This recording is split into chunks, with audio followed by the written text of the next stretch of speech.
Ayoko na talaga sanang maglaba ng mga inihiang bedsheet. Kaya naman gumagamit na kami ng ganitong Arinola dito sa bahay. Or ito yung tinatawag na portable toilet. Kasi before naman, meron akong binili para sa mga bata na potty trainer sa IKEA. Maliit nga lang siya and wala siyang takip. So ang nangyayari, every time iihi sila kahit in the middle of the night, bamakon din ako dahil kailangan ko siyang itapon, hugasan, ganyan. Kaya nag-decide ako na palitan siya ng medyo malaki, yung may takip na. So at least hindi rin ako maiistorbo sa gabi kapag iihi sila dahil tatakpan nga lang and pwede lang ihian ng ihian kasi medyo malalim nga yung pinaka-arinola niya. So mas convenient na yung sa akin yung ganito na pagising, magtapon na lang ako ng wiwi nila, hugas na lang ng arinola. Hindi lang to pang bata, pwede rin sa pang matanda. Hi baby! Hello! Kaya pala hindi ko nakita sa kwarto si Koa. Andito na pala sa labas kasama ang Papa Arnel. At ayan nga, dahil nagawa na nga yung motor namin. Lagi na lang talaga siyang nandyan, umuupo-upo dyan. Madalas kasi si Papa, pagkagising pa lang, dito na siya dumidiretso sa likod. So kapag nakikita nga ni Koa na may tao dito, dito rin siya tumatambay. Sakto nga rin at merong naglalako ng isda dito dahil si Papa nag-crave na yan ng galunggong. So ayan, tinawag na rin namin si tita, si tito para malaman kung anong isda yung bet nila. Dahil lately nga puro mga karne-karne nga yung inuulam. Nag-asikaso na nga rin ako ng mga labahin dito. Ayan, natagsalang na nga ako. At ang ending, ang napili nilang isda ay Gigi, galunggong. Ang gusto nga pala ni tita pagdating sa galunggong, yung lalaki daw. Kasi mas masarap daw yun kesa sa babaeng Gigi. Tamang chikahan at tambay nga lang kami dito sa likod. Then, napadpad naman ako dito sa may harap ng pinto. Hala, ang dami na namang langaw dito. Sobrang effective talaga ng fly killer spray na natry nga namin. And sold out na siya. Ayun, nagkaubusan na ng stocks. Pero may ibang seller pa naman nagtitinda ng ganito. Pero ganyan kasi siya ka-effective. Hindi namin araw-araw ini-sprayan niya na. Pang ilang araw na yan. So magbubukas na rin pala ako ng bintana. And usually sa labas kami nanggagaling kapag magbubukas ng bintana. Eto kasi hindi ko muna bubuksan yan. Kasi yung nilagay kong temporary screen dyan, natanggal. So magtatry nga ako ng velcro screen para sa ibang bintana. And dito rin sa may likod, merong isang bintana dito na kailangan naming buksan, which is sa kusina.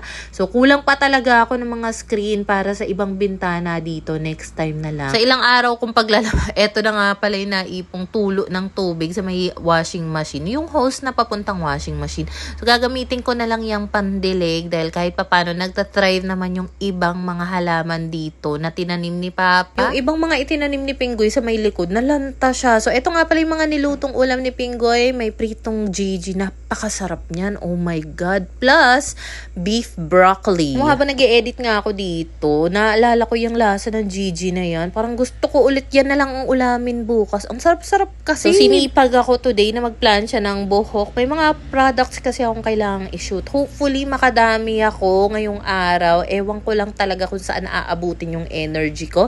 And habang nagpaplansya ako ng buhok dito, nakita kasi ni Kowa, gusto din daw niyang itry. So, sige, for the very first time, paplansyahin ko yung buhok ni Kowa at eto nga pala yung kinalabasan ng buhok niya. O, diba? Sabi niya, kapareho niya daw ng buhok. Yung pinsan niya na si Beat, ganyan nga din yung itsura. So, tuwang-tuwa siya.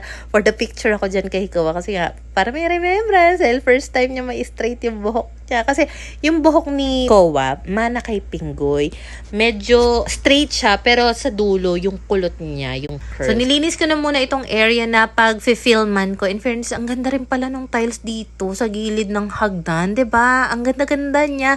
So, ito nga palang bubuksan ko. Ito yung pinakabagong study table with chair ng mga bagay. So, ito pandagdag lang talaga and mapapakinabangan nila ito. Especially like kay Pinky, ang hiling niya mag-drawing. Ang napapansin ko kasi, meron silang study table and chair which is pink din. Nandun siya sa may likuran banda.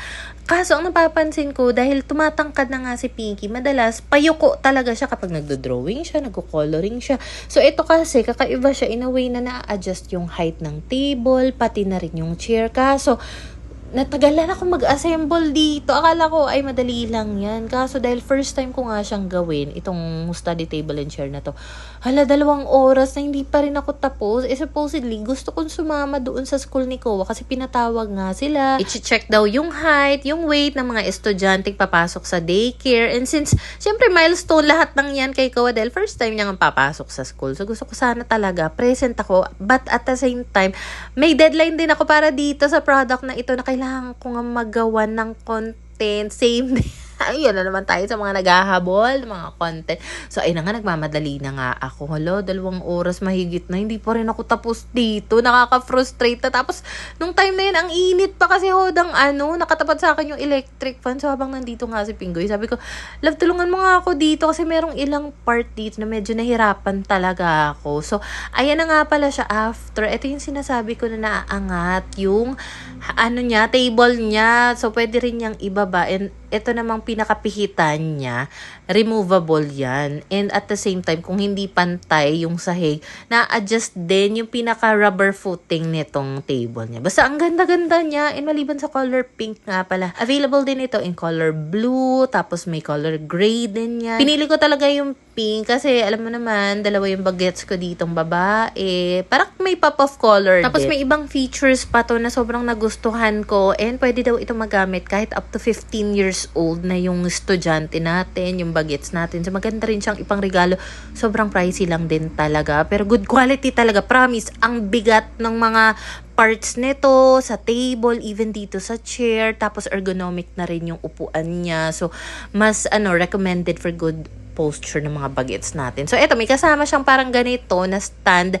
Pwede yung paglagyan or pagpatungan ng tablet, iPad, or libro. Tapos may drawer pa yan dito. Hindi mo na kailangan ng organizer kasi yung sa drawer sa ilalim or pull-out drawer niya, ayan, may mga organizer na dyan. Pwedeng paglagyan ng mga crayons, erasers. Tapos meron pang ganito. Basta ang ganda-ganda niya talaga. Worth it talaga yung pagod ko sa pag-assemble. Tapos, ang pinaka nagustuhan ko pa dito, yung mismong table niya, ayan, naiaangat siya. Yung panganay ko, sobrang hiling niya mag-drawing. So, I think ma-appreciate niya to, especially kapag nag-start siyang mag-drawing ng bongga. So, ayan nga, pagdating sa school, na-surprise din talaga siya dito.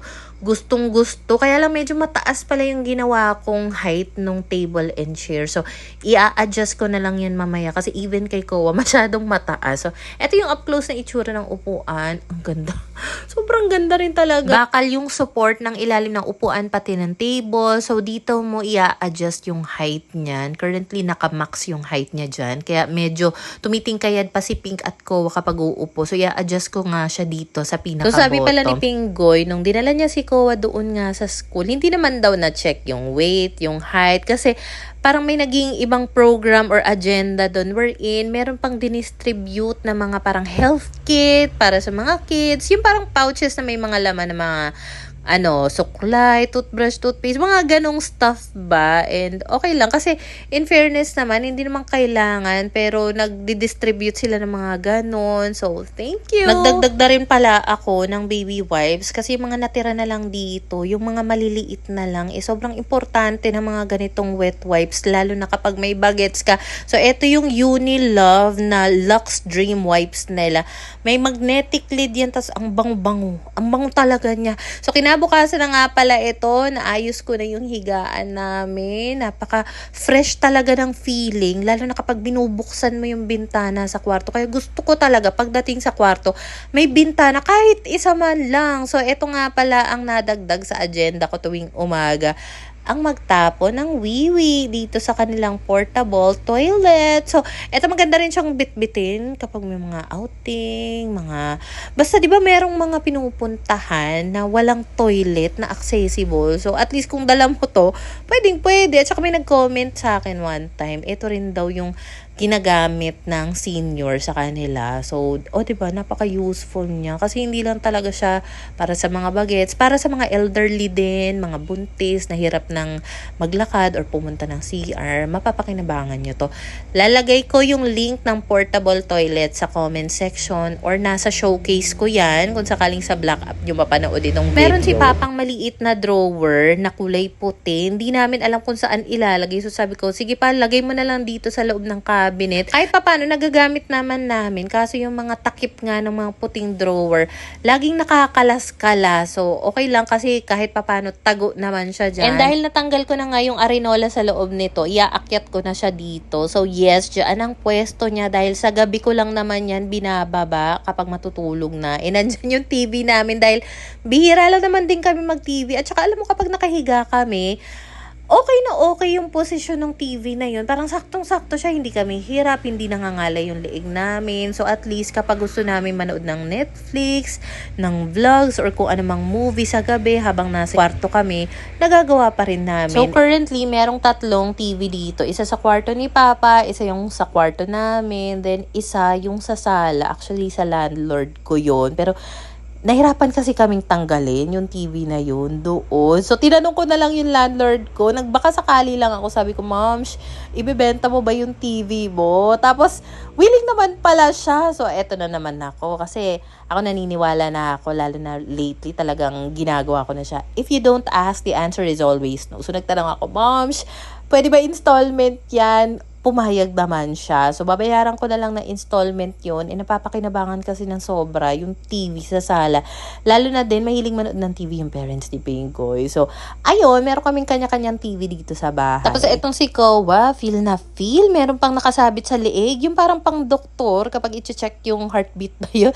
Tapos, parang nagsusulot pa nga ng reseta dito. Diba? Tara! Naglagay na rin pala kami ng laman dito sa bagong study table nila. And nag-distribute na rin ng libro doon sa school ni Pinky. Yan lang yung mga libro nila. Hindi naman daw kailangan bitbitin yan everyday. Then, ito namang set of books na to, regalo yan kay Pinky ng Ninang Thea niya. Sobrang worth it din ang study table na yan. And maganda rin na nandito siya sa sala. Alam mo kung bakit? Kasi madalas talaga kapag nandito lang din sa loob ng bahay yung mga bata at wala naman sa kwarto, nandoon either si Pinky or si Kowa nakapwesto sa study table nila. Kami na lang ni Pingoy ang hindi pa nakakapag-breakfast niyan. So, kanina nakapagluto na siya ng rice. Pero dahil may danggit kasi siyang niluto, sabi ko, love, gusto ko talaga fried rice yan. So, niluto niya pang fried rice. Tapos, ayan nga, busy na siya dyan. Titiplahan na daw ako ng kape. Liban din pala sa danggit, meron din pala dyang marinated na pork chop siyang niluto. Ayun, pinapak ni Kowa dahil barbecue nga daw. Ito rin talaga, parang routine na yan. Every time napapasok ako dito sa CR, lagi talagang basa yung sahig. Dito sa may toilet, papunta doon sa may ilalim ng sink dahil nga merong leak dito, 'di ba? So, hindi talaga maiwasan na ganyan talaga maging senaryo ko kahit minsan maghuhugas lang ako ng kamay. Hindi talaga pwedeng hindi ako magpatuyo ng dahil lagi nga akong natatakot na baka madulas dito, kung sino mang gagamit. So, dapat talaga lahat kami magpapatuyo talaga ng sahig every time gagamit ng banyo. And excited pa naman din sana akong itry ito kasi meron akong bago natanggap na white pants, wide leg siya, high-waisted, and napakamura lang nito, more or less 300 pesos, ganun. Kasi before naman, tumingin-tingin ako sa mall, nasa mga 900, mga libo yung presyo, lalo na pag good quality or branded. Pero kasi ito, pwedeng-pwede na siya. Ang problema lang, walang botones. Anyway, nakapagdagdag na nga pala ng nilutong ulam si Pingoy. Meron ditong tortang talong, tapos yung nasa ilalim niyan, scrambled egg yan. Last day na rin pala sa school ni Pinky ngayon. Pagdarating niya ng school, ayan, dito nga siya dumiretso. And ang bagong dinodrawing niya, yung pinapanood niyang Bluey. So, nagre-request kasi yung mga bagets dahil hindi na nga kami nakapunta nung huli sa market day kung saan nakakabili kami ng Japanese Oreo cake nila. So, sabi ni Pingoy, sige, gagawa na lang ako. So, ayan nga, ang ginamit niya dito yung pancake mix. Tapos, bumili na lang siya ng Oreo. Tapos, dito niya sa oven niluto. Mukha siyang ilaw pero hindi. Alam mo yung itsura niya, para siyang puto. Kaya pala dati, nung sabi ko gusto ko talagang makapagluto ng puto, may nag-comment na, Mi, gamit ka na lang ng pancake mix. Hala, para talaga siyang puto. Tapos yung Oreo sa loob nun, lumambot siya. Hala, achieve yung Japanese pancake cravings ng mga bagets. Tapos eto nga pala, may bagong biyaya na naman na dumating dito. Kaya naman, dalawa-dalawa pa talaga silang nagpasok niyan. So ito, 900 na to. Meron kang matitira ditong 300. Kasi ang plywood, 1.2, 1,200 by 2,400. So, ito na lang matitira mo. Ngayon ito, yun yung gagamitin mong papaak. Nagpunta rin pala dito si Kuya Hari, architect kasi siya. So nagpa-help na lang kami kung ano yung pwede naming magamit para maging king size nga yung papag namin sa kwarto. So anyway, ayan na nga sinundo ni Kuya Hari, yung parents ni Pinggoy, pati si Pinggoy, kasama rin yung dalawang bata. So naiwan kaming dalawa na lang dito ni Papa. And kaya rin sila lumuwas, or tama ba, pumunta ng Laguna dahil meron din kasing follow-up check-up yung mami ni Pinggoy. And syempre, every time may check-up kasi, si Pinggoy talaga yung umaalalay. And kaya rin pala nandito yung parents niya, especially yung mom niya. Kasi for recovery nung eye, nagka-eye surgery siya nung kailan and hindi pa tapos yun. So, ongoing pa rin siya. Kaya tuloy-tuloy yung check-up. And para rin na monitor yung medicine na iniinom ng parents niya, yung pagkain. So, nakakapanibago rin talaga na dito sa kwarto. Ako lang mag-isa. Ang tahimik. Ang lungkot.